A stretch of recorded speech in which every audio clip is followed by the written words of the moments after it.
to the department and representatives from entities that I saw on the platform, civil society groupings that are on the platform, as well as South Africans who are following the deliberations of the committee from different platforms.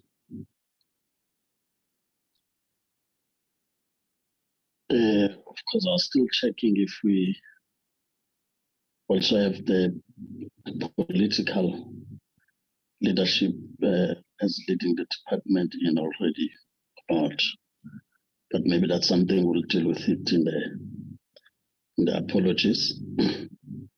But if I have not seen the political leadership and that they are on the platform, they are also recognized. Honorable members, you are aware of the notice convening this meeting, but I'll also just start by dealing with the formalities before we actually open. A friendly reminder once again about the rules of engagement in as far as virtual platforms are concerned where the meetings are convened. Firstly, that we just need to ensure for the smooth running of the meeting that we keep our mics muted and our video cameras off if you are not on the platform.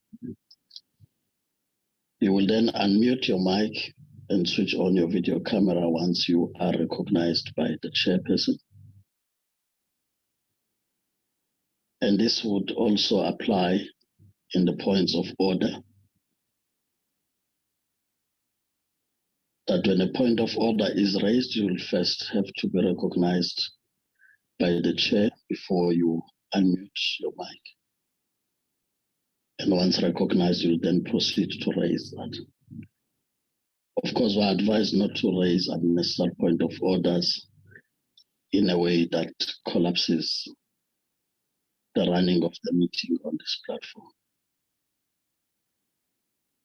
This request also goes to those that are on the platform who may not be participants that would speak, that at all times ensure that your mics are muted and that your video cameras are switched off.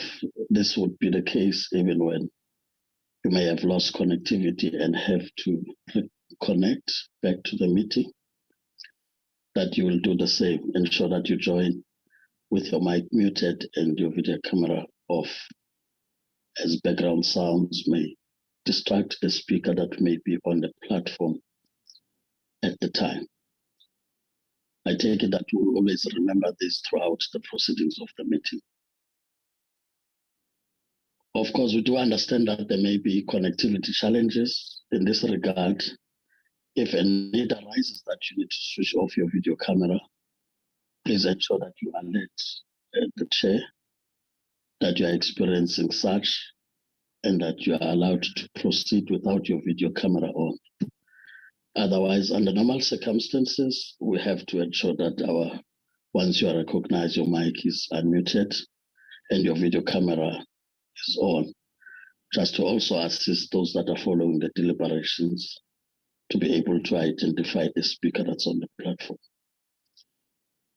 Having said that, honorable members, of course, this meeting is now opened officially, and I've already welcomed you.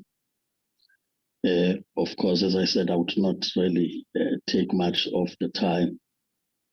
Understanding the program of today is tight for honorable members. I will proceed straight to the formalities as it relates to applications for leave of absence or apologies that may have been received for purposes of record. And in this regard, I will then recognize the committee support to quickly speak on that. Sure. And the team. Good morning, Chairperson and members. We have an apology for the Minister who was attending a SATNAC meeting. And then we have an apology for a member, Mr. Madisha. Mr. Gumbu indicated that he will join late, Chairperson, and that's the apologies we have. Thank you. Okay, that's the apologies as read by the administrative support. As I also welcome you, Deputy Minister, now you are on the platform. Of course, having dealt with that point, we would now go to the actual notice convening this meeting, where we deal with two items in the main. We have made adjustments to the items owing to what I would explain to members with regard to subcommittee reports that needed to be adopted on appointment of boards and the council. So necessarily we have the two items before us. First item being the briefing by the Department of Communications and Digital Technologies, DCDT, on progress made in the implementation of broadcast digital migration BDM policy. And the second item will then deal with the adoption of the report on the World Radio Conference, which is in the main going to be an item for the committee members for formal adoption. As it is usually the case, honorable members will then afford the Deputy Minister an opportunity to do the overview as part of introducing the report that is before us. Of course, this is also an opportunity to take the committee into confidence on matters that the ministry, the department feels are important to keep the committee informed of, which might be issues of public interest and so on. So that's what we would be doing now. Post that, we'll then take the presentation. We'll then start counting the time at that point. That will take the presentation for 20 minutes to take members through the important points that you want to emphasize on, as the members would have had an opportunity to go through the presentation. We'll immediately after that presentation get to the engagement on the presentation. And thereafter, as I said, the next item will be more of the committee, as there's no required presentation in that regard. We'll then be able to release the Deputy Minister and the department if they so wish to be released at that point. So that's the approach we are going to take, honorable members, for this morning. I take it that Deputy Minister, you are ready, Honorable Deputy Minister Mapulan. Can then proceed. Thank you very much, Honorable Chairperson, Honorable Maneli, and greetings to all the honorable members who are attending this meeting this morning. The DG in attendance and staff members from the department. I'd like to extend my greetings to all of you. Chair, the minister's apology has already been read out to the meeting. The minister is not available. So I will be leading the departmental delegation this morning. And Chair, I must thank you very much for inviting us to come and brief the portfolio committee on the progress that we are making on the implementation of the Broadcasting Digital Migration, the BDM. Chair, if you would recall, early this year, the President, during the State of the Nation address, pronounced that the country would have been migrated by the 31st of March 2022. So the President made that policy pronouncement during the State of the Nation address. And in response to that pronouncement, the department has developed a revised BDM plan, which was submitted to Cabinet on the 29th of September 2021. And Cabinet approved the plan. We are busy with the implementation of the plan. The plan is the revised integrated analog switch off, which we are going to be taken through by the DG as well, acting DG, as well as the project manager, Mr. Debo Koleshope, who has been appointed by the minister to assist us in the implementation of this plan. Debo is from Centec. He's the Chief Operating Officer in Centec. We thought that we should draw on his experience that he has after having participated in a similar project in Africa. So he brings that wealth of experience to the project. So he will be taking us through the presentation, which we have already shared with yourself, Chairperson. But just to say that we are moving ahead with the analog switch off. We have started in the Free State. The Free State, the entire province has been switched off. We are moving to the Northern Cape. From the Northern Cape, we'll be moving to the Northwest to switch off the analog transmitters as part of the implementation of this BDM. We are late, Chairperson, as you know, that the entire continent has migrated. We are the last to migrate as a country. And it's something that we should not really be proud of. Given our resources as a country, we should have been the one who are leading this migration, but we are committed to meet the 31st March 2022 as a policy pronouncement by the President during the State of the Nation address on the implementation of this plan. The implementation is led by the Minister Chair, who has set up a steering committee that meets every second Friday to look at the progress that we are making in the implementation of this plan. We are committed to make sure that come next year, March, the country would have migrated. As we know that we've got unprotected frequencies as it is now.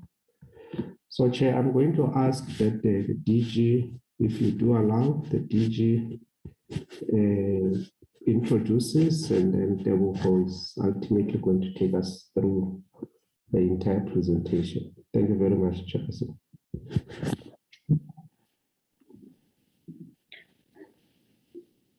Thank you very much, Deputy Minister. A very good morning, Honorable Chair and Honorable members. We can't hear you. I don't know whether it's just me or the other members also can't hear you. Are you able to hear me now? That's true, we can't hear clearly. Okay, apologies. I hope you can hear me now. Yes, quite much better, much better. Thank you very much, Honorable Chair. A very good morning to all the honorable members. Thank you very much, DM. I'm not so sure what is happening with my laptop this morning. I'm also not able, I've switched on my microphone as well as the video, but it doesn't seem to be showing on my side. But I hope you are able to hear me. We can hear and see you. Okay, thank you. Thank you very much, Chair. As the Deputy Minister indicated, ours is to come and provide an update. Honorable members, you will recall that at the beginning of this year, we had come to this August House to come and give you an update with regards to the migration following the announcement made by His Excellency the President that by 31st March 2022, we should have migrated as a country. We also do know that the Minister has also appraised this August House that we are coming up with an accelerated integrated plan. This is based on the fact that the first is that we are migrating the entire country and no longer focusing on just the indigenous households. The second is then to say we are leveraging on the expertise both from the private as well as the public sectors. And therefore, the integrated plan brings on the broadcasters as well as the local manufacturing players. It also brings on the experts also from the private sector and platform and vehicle for the purchasing of the devices. And it also therefore brings on the already existing players from our entities, our state-owned entities, namely Centec, ICASA, SAPO, and we've also now also incorporated CETA. As we will then unpack on the plan itself. Honorable Chair, I just wanted to say that it's also opportune that our session this morning is going to be followed on by the ratification or consideration of the final acts for ratification of the World Radio Conference outcomes 2019. And this interrelated work is part of what is entailed in the economic recovery plan for the country, as well as the MTSF priorities, for us not only to migrate, but to also build on our own local capabilities in terms of industrialization and local manufacturing towards building on fourth industrial revolution, as well as building on our digital economy. So our programs as the department are intended to still fast track the migration so that we meet the 31st March 2022 deadline, or possibly if we can earlier, and also then to ensure as we do so that we build on a new ecosystem within our country, supporting not only the broadcasting sector, but supporting our own capabilities in this digital economy. So we presented, as the Deputy Minister indicated, we took this integrated plan to Cabinet, and the 29th of September, Cabinet approved this integrated plan, and then urged for us to ensure that we fast track and we bring all the players on board. We've been happy that we've been having the STEERCOM meeting as the DM indicated, that is chaired by the Minister.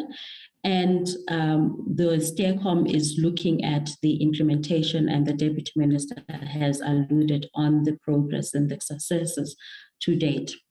Cabinet, honorable members, I'd like to also emphasize, also task the Minister of Communications and Digital Technologies, together with the Minister of Trade, Industry and Competition, to work together on measures to stop the dumping of analog television sets in South Africa's market. And this is also geared to supporting the local economy and also supporting the industrial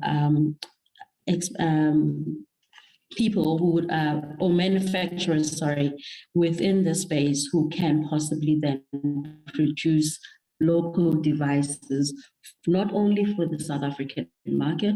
We would like to also take advantage of the African free trade in order for us then to export to the rest of the region.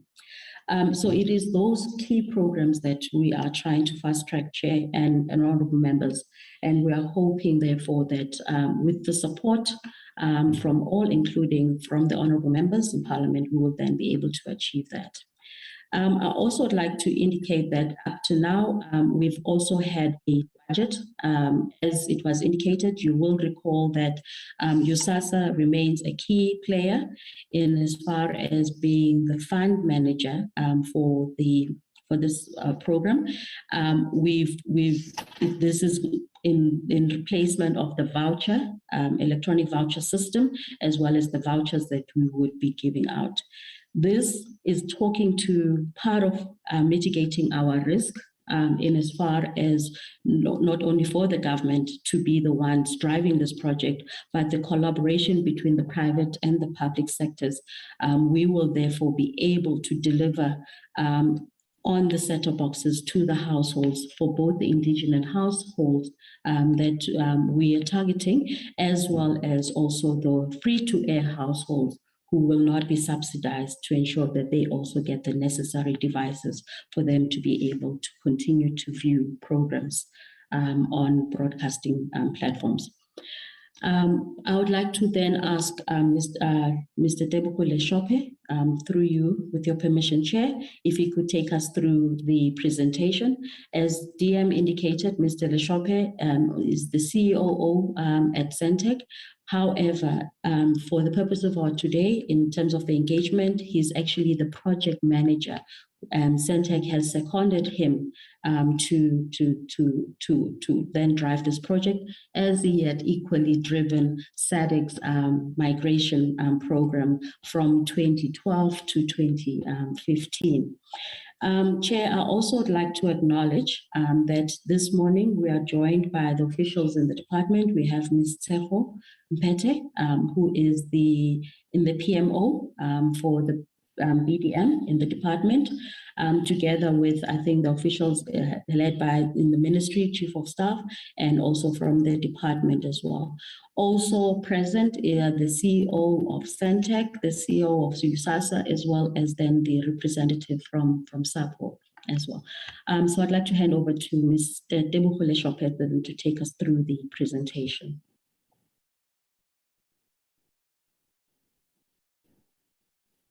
Thank you very much, IDG, Honorable Chairperson, Honorable Committee members, Deputy Minister, colleagues from the industry. Good morning to you all.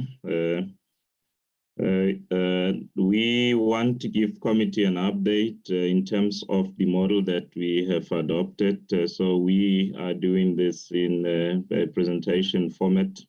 The presentation targets to apprise the committee on the model itself and the progress made against the model and the plan. If I could maybe just get the presentation shared or given rights to share, that we can proceed. But in the main, Chair, I think the scene has been set by the Deputy Minister, and the full context of where we are coming from and going. It's provided by the Deputy Minister. The model has been approved and we are in a process of implementing the model. Apology, Chair. This is Honorable Kubega. Sorry for the disturbance. I would like just to report to the Chair to say I'm in with the device, which is written Kuli. It's me, Honorable Kubega. It's not Kuli. Can I just report in order that the Chair must not be worried to say who is in the meeting, who's not supposed to be in the meeting? Thank you. Thank you, Honorable Kubega. You can proceed, Mr. Chairman. Thank you. Thank you very much, Chair. Yes, I think I do have rights to share now, so the presentation should be showing on the screen. Yes, I was just closing out to say that the foundation and context has been laid. And starting on the first slide, Chair, committee members, colleagues, we set out the model on the basis of fast-tracking the project. When the new minister and the new deputy minister came, we did a progress evaluation against the approach that we had at the time. And it was very clear that if we continued along that trajectory, we were not going to meet the end of March 2022. That's what really necessitated a change in an approach to ensure that we multiplied capacity, increase momentum towards completion of the project. The model itself is premised on 4 principles and also have critical pillars that enable success of the projects. I'll start with the key principles, Chairperson, committee members. The first principle being that we adopted an expedited analog switch off at the national level, targeting to conclude all provinces by the 31st of January 2022. We set this goal date so that we can expedite execution and ensure that if there are any snacks, we have time, capacity, and duration to resolve those in the month of February and March. The model itself shifts from the provincial sequenced approach towards a national approach where we are simultaneously in each of the 9 provinces installing set-top boxes and switching off the sites once an adequate level of set-top box installation has been reached. We switch off the sites in collaboration with the broadcasters chairperson. The second principle, it's of course on the model itself that we adopt a revised managed integrated model where we bring in the key media players to contribute towards connecting households during the analog switch off.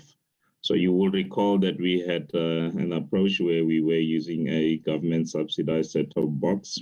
That is also still incorporated in the approach, but augmented with various media players, the likes of OVHD, Starset, DSTV, and Telkom as key contributors towards that. The intention is that we deplete the stock of government and then thereafter leverage on the media players' capability to fill gap if there is going to be any chairperson. The third principle is that all households registered, I think when we submitted we will update the date. All the households registered by the 15th of October, as according to this, the communicated date and established was the 31st of October, chairperson, that if you as a household you register, then you will receive an installation during the analog switch off process. And anyone who registered beyond this date will receive an installation in 3 to 6 months periods. We have reached the end of October, chairperson, and our observation is that all the registered households nationally are still within our capacity, both available and manufactured set-top box and installer capacity nationally, chairperson. And there is some consideration to explore other alternatives of driving registrations to ensure that we do not leave anyone behind during the process.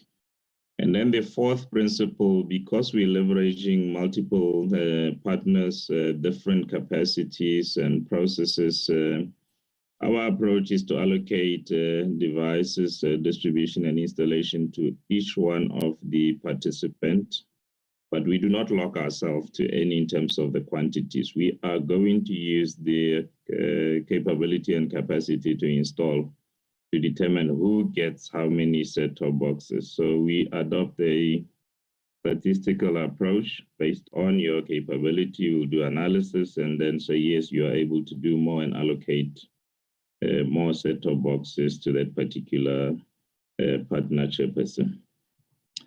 The next slide talks to the structure and process itself.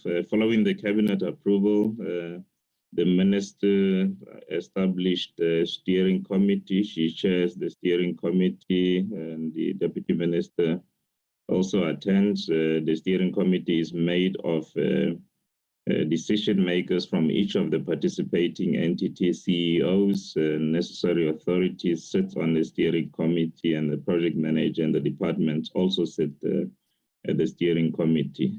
The steering committee sits bi-weekly. Every second week of the month, the steering committee sits to set performance objective for the project, review performance against the past few periods, and then also manage and resolve on any matter that could be expedited from the project operations. Where we at now, the project implementation is underway with the 4 principles being implemented and the pillars of the model being implemented, Chair, committee members. In this slide, I would like to bring the committee into an understanding as far as the model is concerned. The first part was also the part of the model in terms of the principles, but here we go into the pillars themselves as to how is the project anchored. So the project itself is anchored around 5 pillars, being the awareness campaign, set-top box registration, set-top box installation, the physical analog switch off, and the aftermarket support. In the structure, we have assigned responsibilities to various teams and entities, predominantly state-owned entities within the portfolio of the DCDT. Starting with the awareness campaign, the SABC is leading the awareness campaign, and as you will appreciate that they are an expert in the communications and messaging. We have a strategy, Chair, that has been developed. It's clear in its objectives, it's clear in its scope in terms of what needs to be done, and is being implemented as we speak now. So the SABC falling under the project management is leading the process of awareness campaigns. And the key activities are set out there, being the physical outreach, media briefings and stakeholder engagement, radio ads, scrolling messaging and text on analog television to inform the audience out there about the plans and what will be happening when. We also issue bulk SMS. We have received support of the telcos there, all 4 of them. They have given us an opportunity for us to send messages in a bulk approach on their platforms. In terms of the set-top box registrations, Post Office is leading, and then ICASA is still responsible for the funding, and we also have SETA now from the data management point of view, developing a system that will be leveraged by broadcasters in terms of the data that is associated to registrations and the audiences that are out there. From the set-top box installations point of view, what we did in the development of the model itself was to engage each of the key participants and request their capability and capacity to assist us in moving the project forward. What you see listed here in terms of quantities is what was confirmed by the various partners there.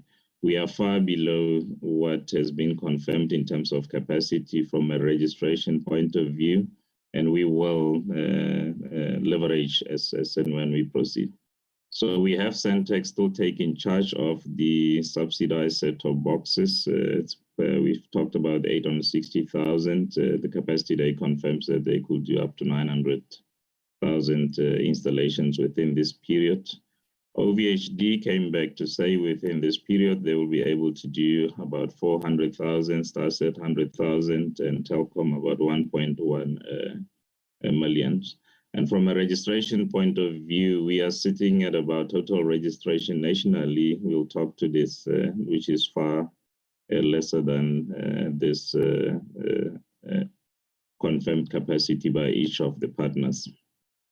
In terms of the analog switch off Chair, committee members, we have in around an excess of about 300 sites to switch off nationally, including what we call low power, low cost house as owned objective of the SABC. What we set out there is that Centec has a responsibility to switch off all sites. The SABC goes to most of the sites. Just for context and understanding reasons, Centec operates all these sites and house all these broadcasters at the same sites. So where you see ETV sites, they are within the 288, Mnet CSN sites, they are also within the 288, and the SABC is also present at all these 288 sites there. So where we then saying SABC will eventually switch off all 288 services at these sites, Mnet MultiChoice CSN have already switched off their 84 sites. This process was successfully achieved in 2018. Chairperson committee members, the ETV still has about 91 of their 95 sites to switch off, Chair. We've also developed the aftermarket support necessitated by a need to ensure that there is continuity and support for the set-top boxes that get installed out there. So the aftermarket support targets to support the households during the installations themselves with any technical glitches or the set-top box operation glitches that the household may encounter out there. The strategy has been set, it has been approved by the committee. It contains a contact call center where households can call or walk in for the set-top box issues and enables installations, repairs, and set-top box replacement. I will then give progress against each of the pillars, stemming off the model pillars itself.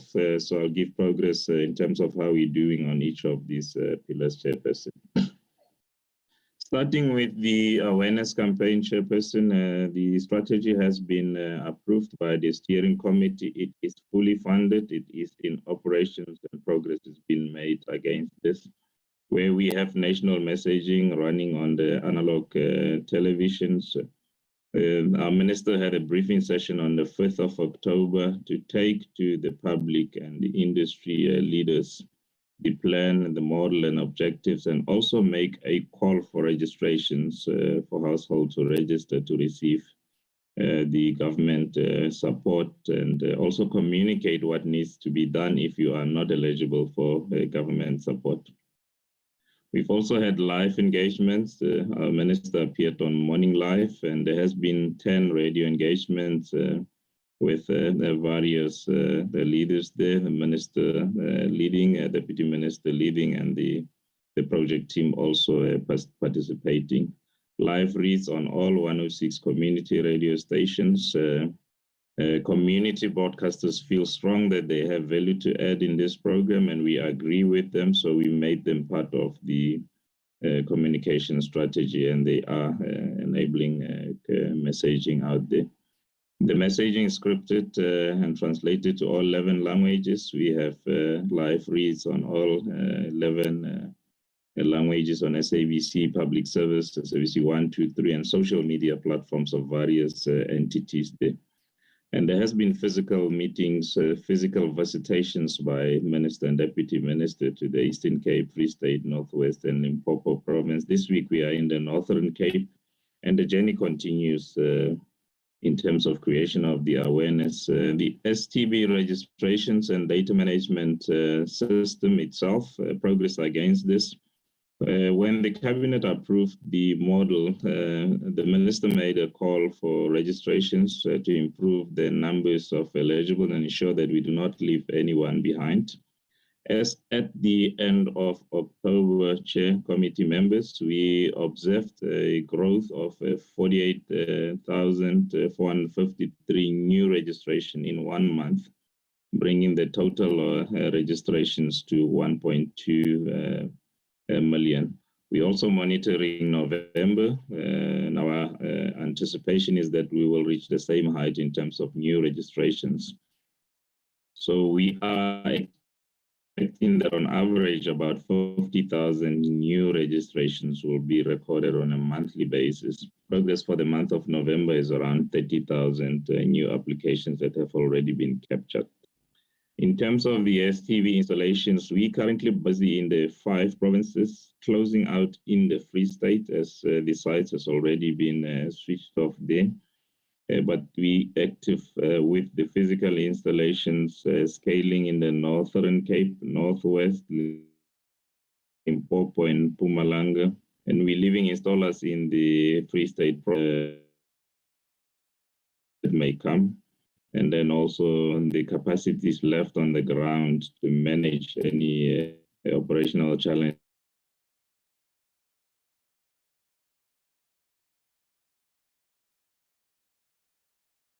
Centec is ramping up its installer capacity nation in provinces, and we have also on the back of this model that was approved by Cabinet approached National Treasury to concur with the approach. We have received the concurrence, Chair. Everything will be done in alignment with the Public Finance Management Act, procurement prescripts and supply chain regulations, Chairperson. Where we at today in terms of set-top box installations, we are ready to switch off the last site in the Northern Cape, and there is an event planned for Friday where our minister will go there physically to switch off the last site in the Northern Cape. As far as analog switch off is concerned, our DM highlighted on this, the Free State, we are done with the sites for multi-choice and the SABC. There are a few sites based on disputes we're having with ETV that still needs to go off, but ETV has presented a plan which is being considered, Chairperson. We're going ahead with switch-offs in this regard. And then the project is on track also for the Northwest Province. We would like to switch off the Northwest Province in alignment with the plan the first week towards the second week of December. We're on track with the installations there, Chairperson.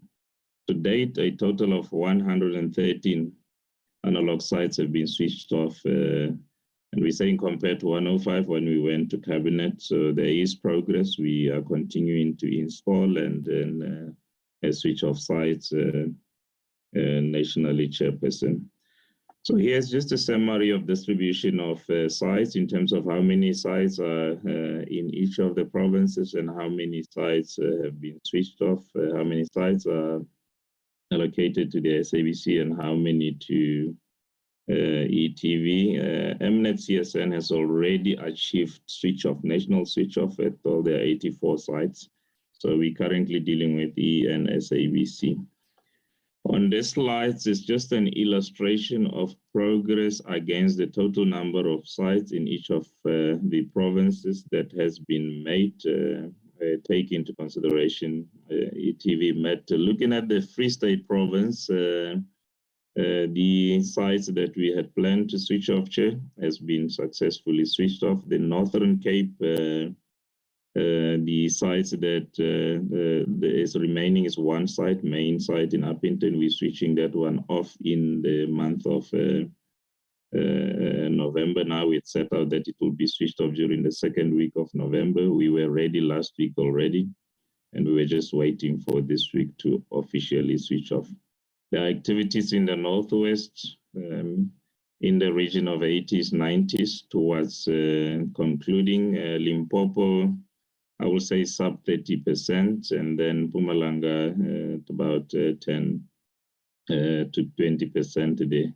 The other provinces of KwaZulu-Natal, Eastern Cape, Western Cape, and Gauteng, we are going to ramp up installations from the 1st of December. We're busy with the building of the capacity of installers in these provinces. And then we will ramp up and increase momentum in terms of installations towards achieving our goal of the end of January, end of March this year.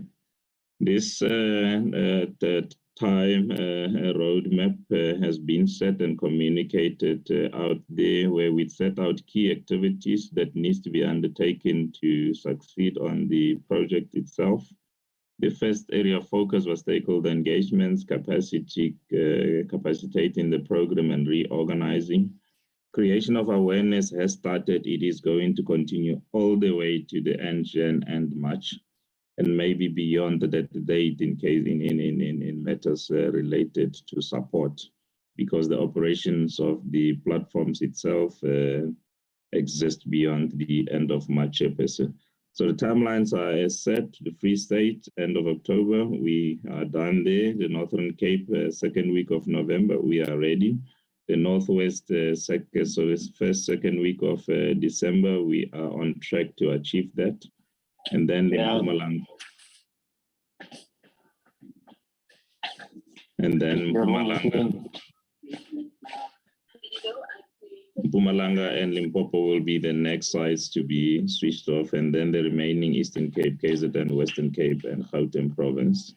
In terms of the aftermarket support, the plan has also been approved by the steering committee. On the 22nd, we approved that plan. Here also, the objective of the plan is to ensure that all registered households are supported in all languages, chair committee members, during and after set-top box installations. We currently are leveraging the Centec call center, and it is going to continue in that manner, whereafter the aftermarket support will be transitioned to the SABC, as they will take care of the audience on a long-term basis, committee members. The call center is operational as we speak, with a call, a contact number, and a WhatsApp number for our citizens to have a point of contact in case of a need for support there. And then the plan for the next remaining week and a half for November is to continue driving household registrations. Following the concurrence of NT, we want to finalize SLAs with each of the participating stakeholders. We also want to elevate communication and awareness campaigns and implementation thereof. We will be finalizing allocation of set-top boxes, and the funding. This has actually been done at the time of presentation. We had not concluded that. We were also at the time of preparing this presentation still waiting a response from National Treasury. We can confirm to the committee that we do have concurrence from National Treasury, and it is positive. In terms of the critical success factor highlights, yes, it was the NT response, which we have received, and then timeless conclusion of the SLA's MOUs. We are targeting to conclude all of this on the remaining scope of other provinces during the month of November, Chair, so we can increase impact in the following month. Decoder availability, accompanied by efficient distribution and installations. But where we at right now, we have sufficient set-top boxes for all the registered household as at the end of October. We continue to monitor the increase. Our anticipation and prospecting is that the numbers will increase at an average of 50K per month. And if that remains the case, we have enough capacity to handle the registered households. And then, yes, the last point, there is collaboration with provincial government, district and local municipalities. But coming from the Free State and the bigger portion of the Northern Cape, we have received a very, very strong and well-coordinated support from provincial government, district and local municipality. Also, the benefit of the projects that we leave capacity and some economic activities from the installer. This capacity can also be leveraged for future ICT projects, Chairperson. Thank you very much, Chair. That is in the main, the model itself and the progress against the model. And I took time to belay understanding the importance of committee members to understand the model, Chair. Thank you very much. Chairperson, that is our report Chair, over to you. Well, thank you, Deputy Minister and the team. Honorable members, this will now be an opportunity for you to engage with the presentation. And I want to recognize hands of those honorable members who would want to speak on the item. Ajira, you would also assist me in case I'm missing a member who would want to speak from the side. Mr. Mbele's hand is up. Honorable Mbele, you are recognized. You can proceed whilst I look at other members who would want to speak. Thank you very much, Chairperson, and good morning to fellow members and everyone on the platform. And also thank you very much for the presentation. I will say it's the model and methodology as presented, I think does inspire a bit more confidence than I'd had up until this point about the progress and just the path forward concerning the BDM project. Just the two quick observations I made, which stood out for me, is that it is more, as I said, confidence building, how it's designed as a sort of tighter operational model with a strong public-private partnership element, which I think had been somewhat missing from previous updates we had received. And I was also heartened by what seems to be a flexible and dynamic approach to the installation rollouts aspect of it. I will flag that I do have lingering concerns about the capacity of SAPO as a key stakeholder in the whole model for SAPO to hold up its end of the bargain, just given the ongoing problems we know about with the closures of some post offices. So I'm just a bit worried about some bottlenecks and dead ends with process flow there. But nonetheless, you know, on paper, the model, the plan, and the roadmap is one that I can't say I'm unhappy about. I think I just have two questions. The first one just being a very simple numerical one, because it's something that occurred to me. Let me just see here. I believe that was slide 5. On slide 5, there's mention that the total number of registrations to date, I assume, is standing at 1.228 odd million. I would just like if somebody possibly from the department could just reconcile a discrepancy for me, because that figure of 1.228 million odd on slide 5 is significantly lower than the figure of total registrations completed at June 2021 that I had received in a ministerial reply to a written question, which at that point indicated that the total registrations were 1.324 odd million. So there seems to have been about, what's that?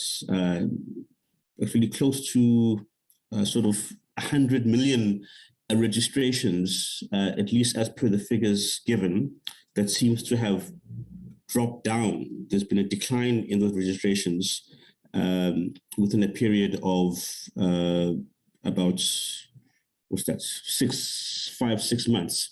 So if I can just get some clarification on that. I mean, obviously, I can accept that usually in the course of especially large projects like this with many moving parts, sometimes there'll be errors and sort of clerical gremlins that creep in. But I'm just aware of that being a discrepancy. So I can just get some clarity on that. And then secondly, Chairperson,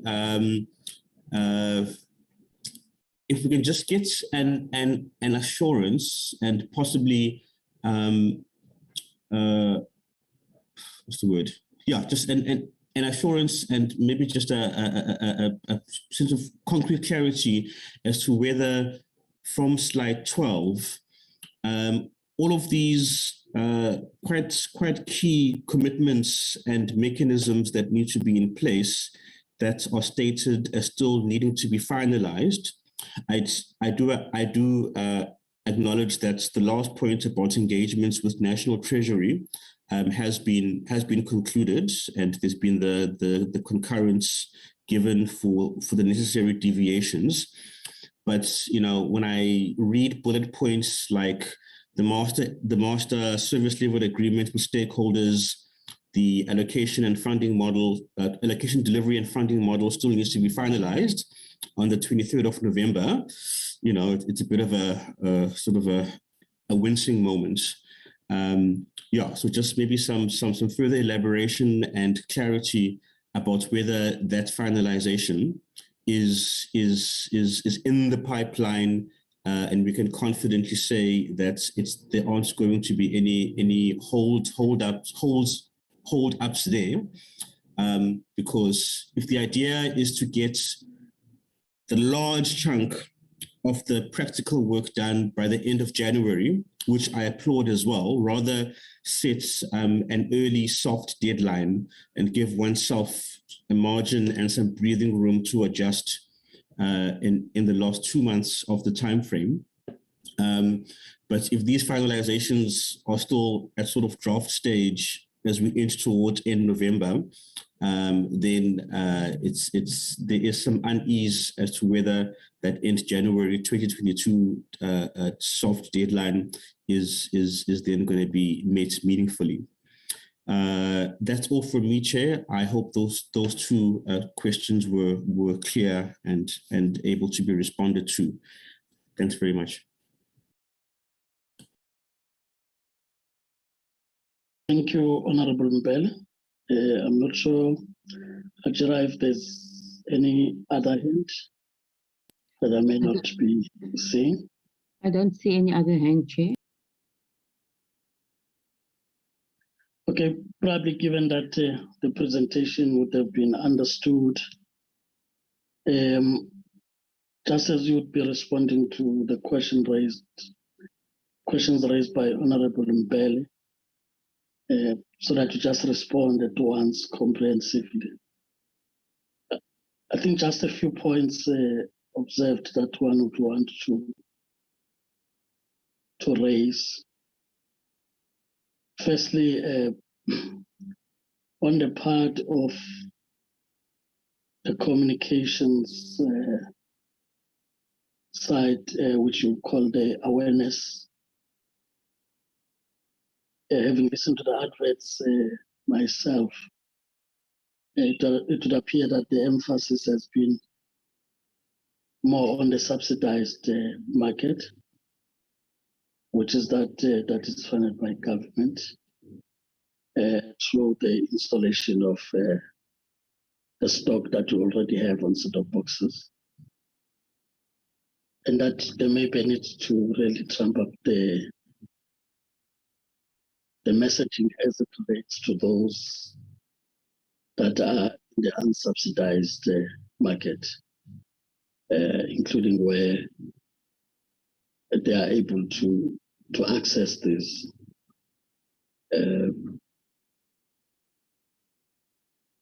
And I think that for me would then address what we all know to be natural cross-subsidization amongst people themselves, so that there's also no dependency that would wait for the government to do it when people are able to come to the party and help. So that's I think for me one point. The other point would relate really to what you call the aftermarket.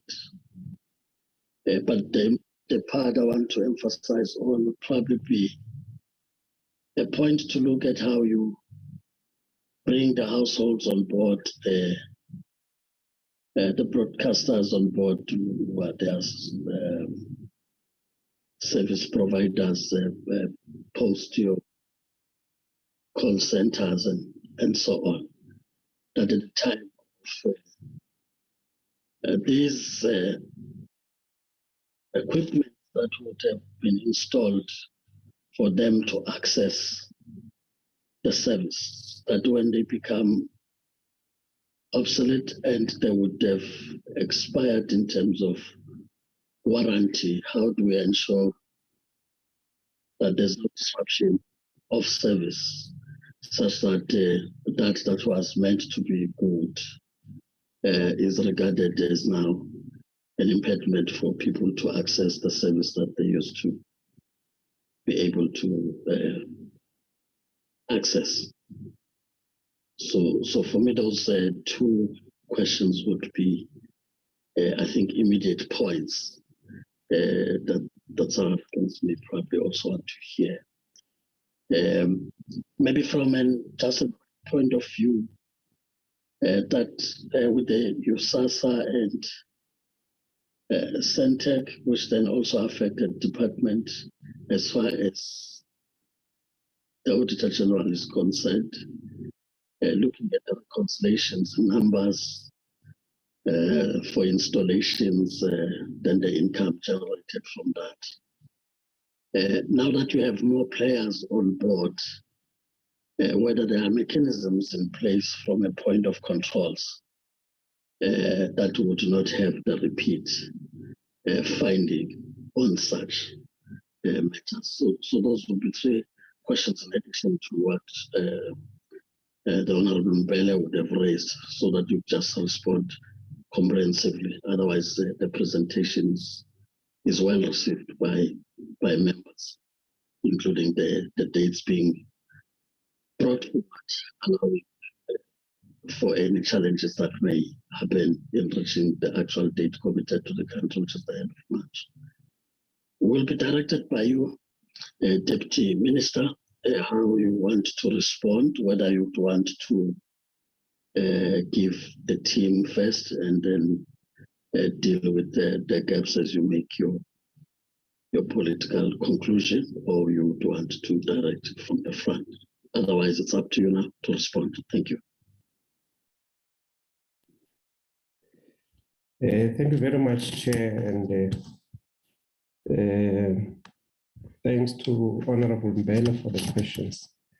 Chair, I'm going to ask that the DG, together with Teboho, respond to some of the questions, and then I'll come later.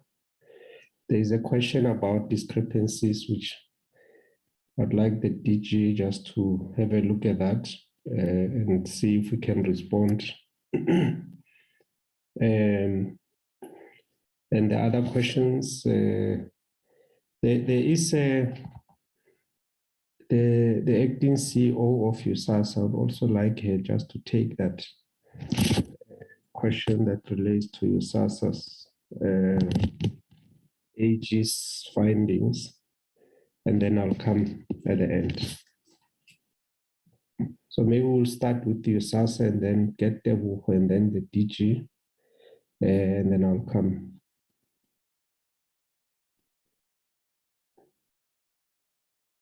Is the acting CEO of ICASA on the Yes. platform? Okay. Thank you, DM, and good morning to the House and all the honorable members. With regards to what we are trying to do to support the program, when it comes to the accounting thereof, what we have been doing in negotiating the SLAs and the master service agreement, we are putting very tight clauses that then would address any issues that would preempt and previous issues highlighted by ICASA with regards to the management of inventory, the flow of inventory from one hand to another. There are multiple hands that are involved, and therefore it means that we need to put our controls, make them stricter, and in such a way that it prevents a repeat finding, and also that we operate within an environment that is conducive for a clean audit or any no recurrent findings. So if you look at what ICASA has said to us, specifically with regards to our partnership with Centec, they've given us a disclaimer because of that. So what we're trying to do in this case with our audit plan, action plan, is to then address all of these findings that were related to Centec and the work that Centec was doing for the agency last year. And the way that we are doing it is putting that all those controls into the master service agreement, into the various SLAs and SOPs that will sign with all the other multi-parties.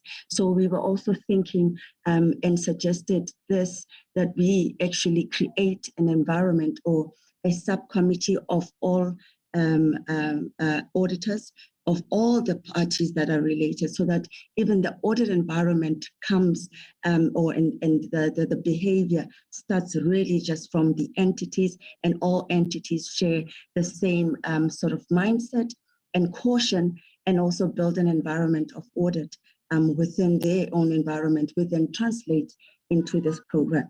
So that what is we have been doing with regards to cautioning ourselves, knowing exactly what ICASA had said to us, and being able to then respond appropriately with the controls that are needed this time around in this new dispensation. So with regards to the warranty, the set-top boxes during purchase were purchased with a 2-year warranty post-installation.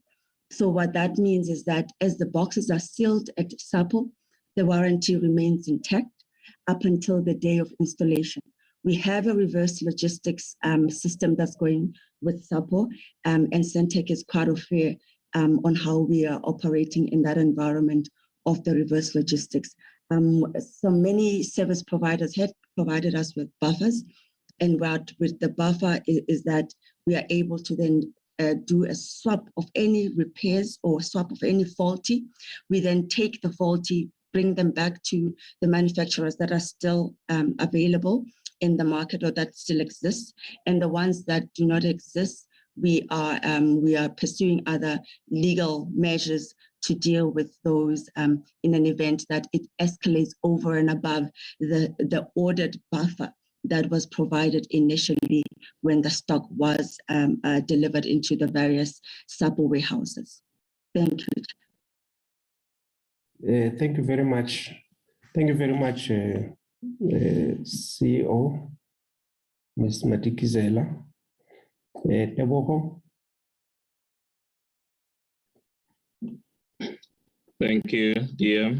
Thank you, Chair, committee members.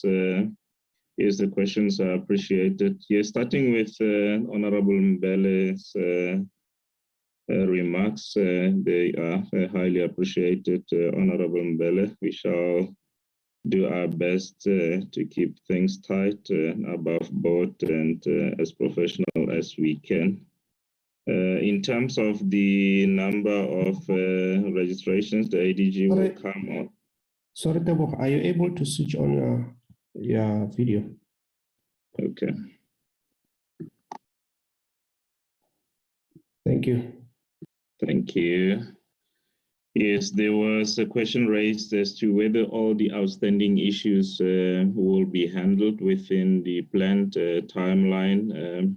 The conversation started a while ago, Honorable Mbele. What has been a dependency was the response from the National Treasury to conclude.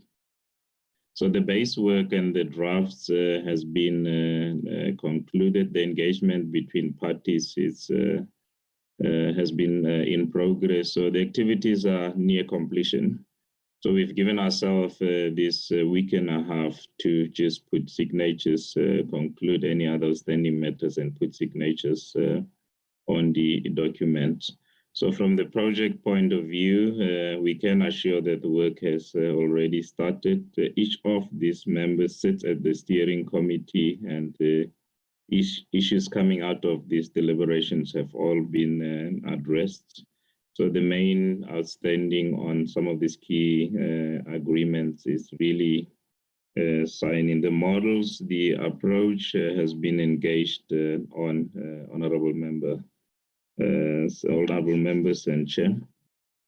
And then, Chair, you raise issues related to focus gravitating a little bit more towards subsidized market. Yes, the scale of our messaging has been skewed towards that. We have communicated, though, in terms of what a subsidized household needs to do. We have, in the first phases, been focusing on driving registration. So that's where maybe we were coming from. But the message with regards to what a non-subsidized household needs to do was also included or communicated during the media briefing there. We will improve on the messaging, Chair. We do take it as an input and back into our process that we increase the impact on the messaging for non-subsidized households.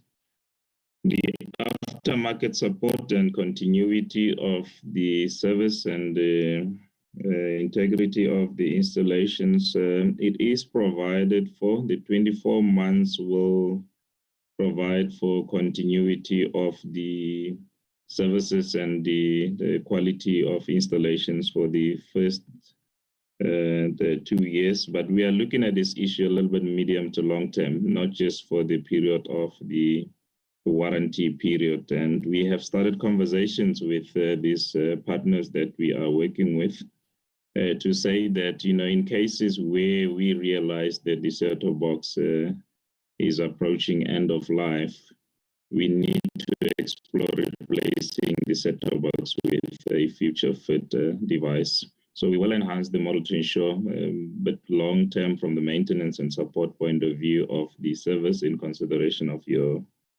input, the Chairperson. Controls for the project to ensure good governance. It is a focus, Chairperson. We are driving that everything that we do be above board, as the acting CEO from ICASA have highlighted. Issues that were raised by AG are also a focus to ensure that we have controls improvement to make sure that we have cleaner outcomes at the end of the project as well. I'd like to hand over to the ADG to address the other question and close on gaps. Thank you, Chair. Thank you, dear. Thank you, Tebogo. DG. Thank you.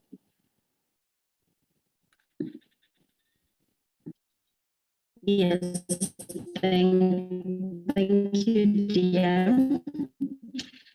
And I'd like to also echo the words shared by board members for their a tall task, but as I said earlier, that collectively we will be able to achieve The line is not good. the goals. Yeah. If I could, by Honorable Mbele. The line is not good. I'll try. Okay, I will try to speak up, or maybe it's the network. We'll have to talk to our stakeholders. Try that. Let me, if I can. Okay, thank you. Okay, thank you. So that's a bandwidth issue. So Honorable Mbele did ask the question with regards to the the registration, the total number of registration. Honorable Mbele, I think we're trying to look at that parliamentary question with regards to maybe there could have been either a miscalculation, or alternatively, we also from SAPO, and I think they are here, they can add, there was a challenge with regards to the recovery of their data. As you know, one of the data systems crashed. So they are still trying to look into that particular matter and see if perhaps the mishap might have happened from their side. So I would like to ask then, through you, Honorable Chair, if we could come back with more accurate information and clarity on that particular question with regards to the actual total number of registration. Honorable Chair, you talked about the issue with regards to communication. We have noted, Chair, as I did also indicate in our introductory remarks, to say previously we were focused on indigenous households, but the wider communication messaging and program is that we will use omni-channels as we have been, and it has been indicated in the presentation, but we're also going to be, that's part of the benefits of working with the private sector. We are going to be using the platforms of the broadcasters because the consumers that we're trying to attract are already on those particular platforms and watching. So we are going to be using both the public broadcaster as well as the private networks to reach the consumers and the households to encourage them to actually migrate.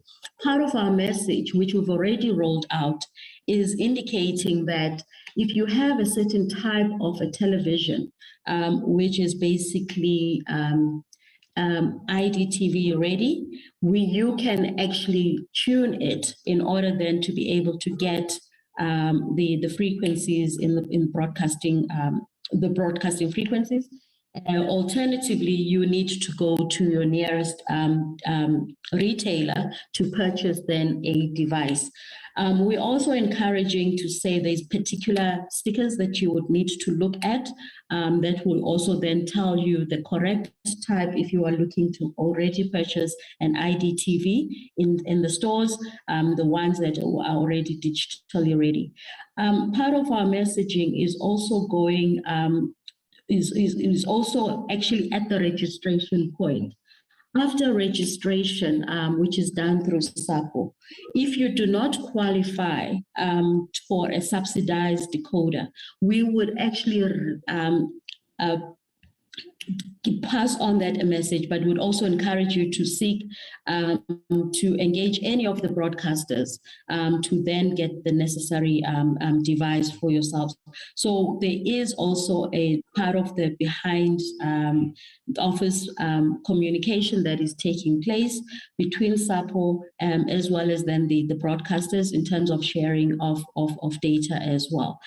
This integrated system I would like to give the assurance is in full compliance, honorable members, with the POPI Act. So the individual will have to give their consent with regards to whether or not they would like therefore their information to be passed on to the other parties that are involved. We've also revised our registration form to also then alert the citizens as well as the consumers in this regard, and we're seeking therefore their full consent before then we share that information in full compliance with the POPI provisions as we indicated. So honorable members, we are, as I said, that through this private-public partnership, leveraging with regards to the expertise that is there in the private sector, as well as also the expertise there that are there within the public sector as well. And then lastly, I think ICASA has indicated with regards to the issues on the AG, the Honorable Deputy Minister, just safe to say that the program that we've also embarked on in terms of the tripartite agreements that we are going to be finalizing has also been given the assurance by National Treasury. So we want to make sure that it is again in full compliance, and we also do follow all the necessary treasury regulations as we do spend on public funds in this program. So the National Treasury has given us consent thus far to proceed, and we are then going to be concluding. All parties will have to sign then the agreement before payments will be made. And then obviously those payments are being reconciled between ourselves, the CFO of ICASA, as well as the CFO within the department. And then we also do submit our normal quarterly reports as well back to National Treasury. Chair, I think those are then the questions that have been posed to us. If there are perhaps questions that I might have missed, please do kindly indicate. Apologies about my internet. It's good. That's good. Thank you. Thank you very much, DG. I think you have attempted to respond to the questions. I'm just going to take make some comments and try to amplify on some of the responses that we have already provided. Firstly, just to thank the honorable members, Honorable Mbele and the chair, for your kind words, which are sort of encouraging us to continue to implement and to focus on the task at hand. Just some few issues, Chair. Honorable Mbele will come back to you on the numbers and the possible discrepancies that might be there.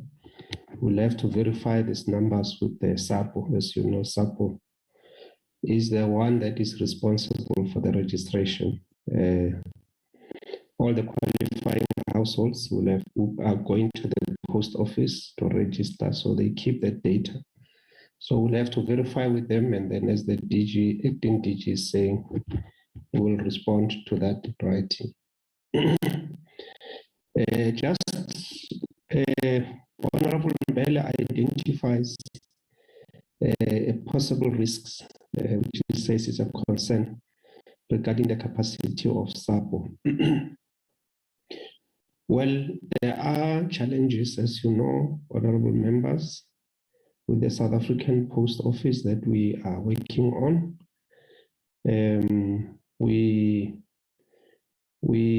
are having sort of weekly meetings with the leadership of the Post Office to attend to the challenges that are there in the Post Office, which mainly relates to their declining revenue, which has necessitated a situation where we have approached Treasury to assist with the with the allocation of more resources so that we can save the Post Office.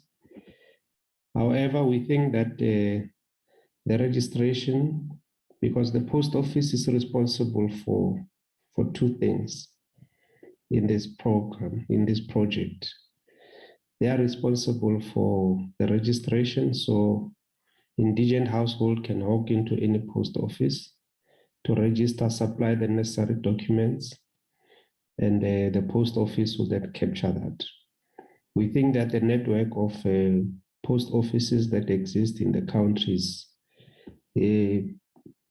makes things easy for the indigent household to access the post office, because there are post offices almost everywhere.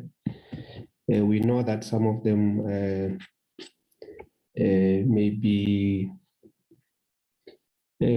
closed, but we think that the network that exists is quite sufficient for our people to go and register. So they do the registration, and then they are also responsible for the set-top box together with all the equipment necessary to do the installation.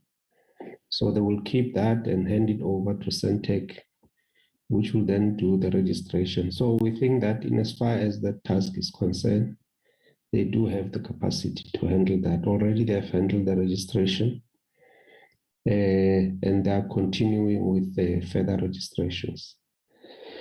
Chair, on the awareness, indeed, Honorable Chair, you are right. that the emphasis has been on the message about the subsidy to the indigents. If you look at how this project has been conceived, it's been implemented, the preoccupation has always been that no one must be left behind, particularly the poorest of the poor. So the focus on the indigent has been a very central pillar of the approach. All of the things that we're doing is to make sure that by the time we switch off these analog transmitters, those who are having these analog television sets, which are mainly the indigents, must continue to be able to watch television. So the focus has been on that segment of our population. And we've invested a lot of resources to make sure that no one is being left behind. And hence, you may notice that we are emphasizing that because the other segment of the population, they are able to buy, digital televisions to migrate themselves. So we've put a lot of resources in making sure that no one is being left behind. The indigent households are supported so that by the time there is a switch off, there is no interruption to them watching television. So there is that particular bias, Chair, and and of course I think we can revise the messaging so that it can accommodate the fact that everybody else should be made aware, but the particular focus has been on the indigent households. The 2-year warranty, which currently exists, we take the concerns, Honorable Chair. As Deboko is saying, we're looking at other ways of making sure that there is continued service beyond the 2 years.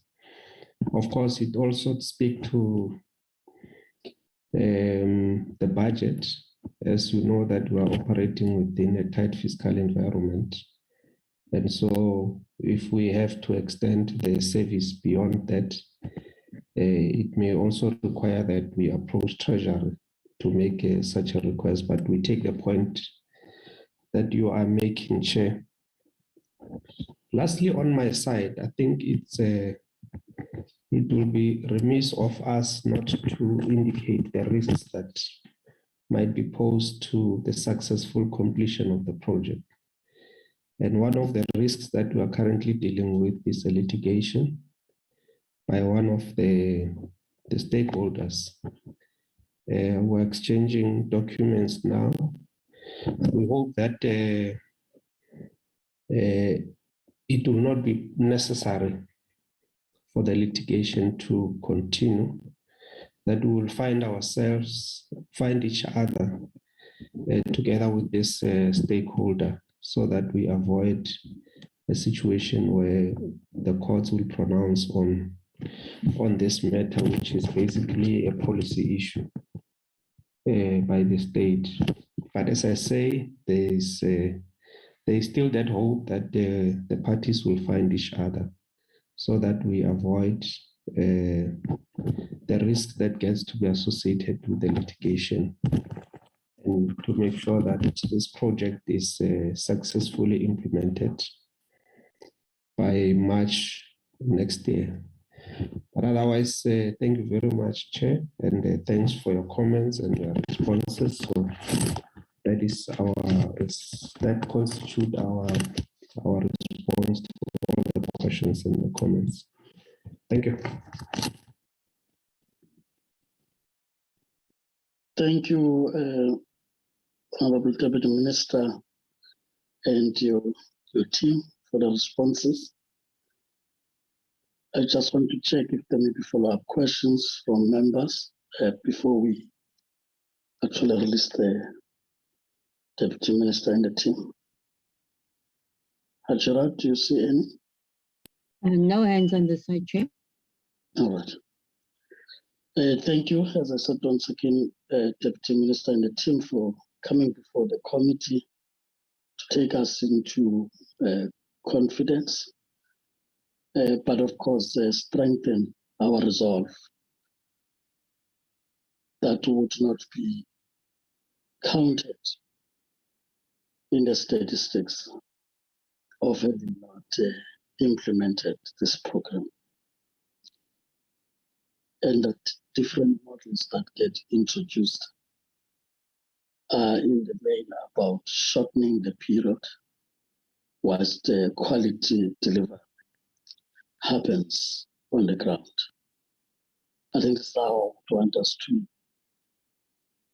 to close this item. And from an oversight point of view, would give the necessary support in you as you execute the work, but also hold you and the entities accountable when there are challenges. And we do so, yes, as part of our task, but we're also doing so as part of complementing that work, because all the hands of the state in the main, their work is in the best interest of all South Africans. Thank you, Deputy Minister and the team. So as I said, you are free to stay if you want to, but if you would want to be excused to continue doing the other work, we would release you accordingly, as would be doing with the next item, which is a very short item. Thank you. Thank you very much, Chairperson. Thanks for having us. We will be excused. Thank you. Thank you. Thank you, Chair. Goodbye. Bye. Well, then, in the meantime, Ajira, just to remind honorable members on the next item. Yes, Chairperson. On the 10th of March, we had a briefing by the department on the ITU WRC report. This is just formality to adopt formally and refer to the House the report. I'll share the report now, Chair.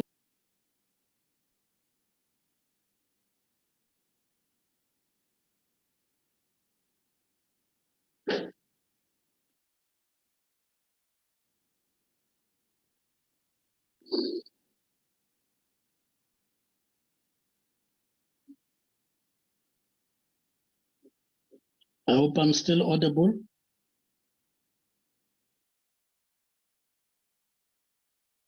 We can hear you, Chairperson. Okay. Honorable members, as already stated, what we need is really a formalized resolution. Otherwise, we've had an opportunity of getting that presentation. We engaged with the presentation. And of course, as the acting teacher would have said, some of the things that they were speaking on also emanate from that presentation we received on the World Radio Conference 2019. So I now put it before you for a formal adoption of the report so that it gets to the House. I will then take hands from honorable members. I see Honorable Belle's hand is up. Honorable Belle, proceed. Yes, thank you, Chair. I'm happy to move for adoption of the report. Can I get a seconder?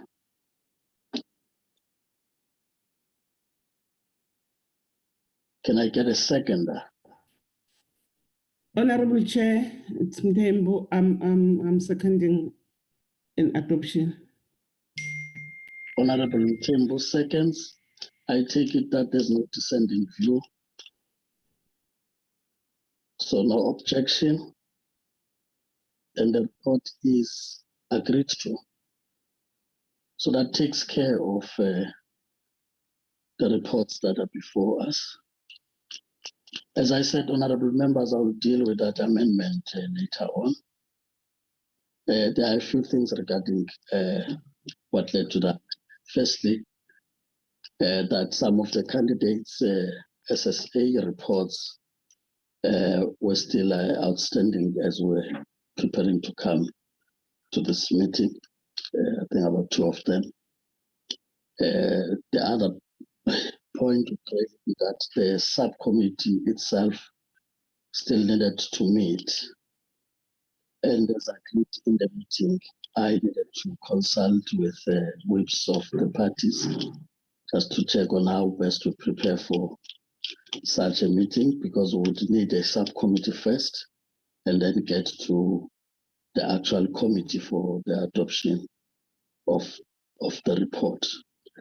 And I must say it's been difficult to get some of the whips, but understandably so, that we are in a period where there's also party responsibilities as there's a constitution of government in the local government sphere post elections.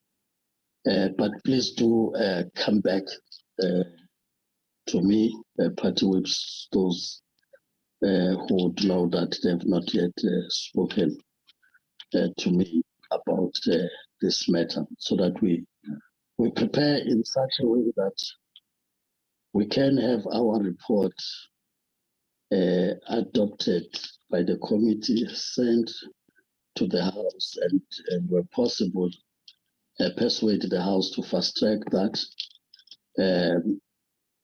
so that the process of the minister, where the minister needs to come in or where the president needs to come in, can also be fast tracked to avoid governance challenges in the entities that we have. So that's basically the reason for the amendment. But as I said, if there's any whip who would want to speak on the matter, I would gladly take the call so that we can then have a proper discussion in that regard. So I don't want us to discuss it as though it's an item on the agenda now, but it was more to give clarity on why it's not on the agenda.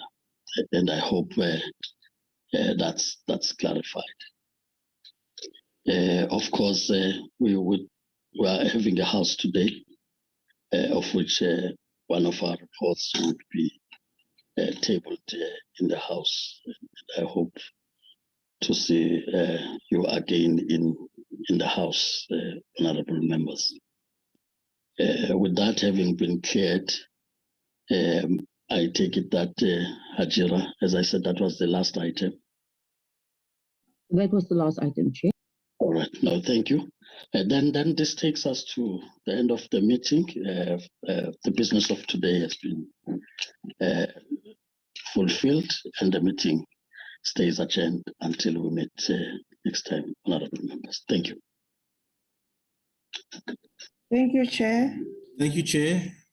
See you in the House. Oh, it's a blessing.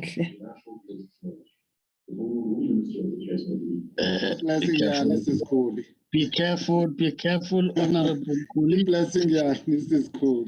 You are still unmuted. Oh, camping goes. You are still unmuted. Be careful. Sasithola ama blessings. Awu Nkosi yami.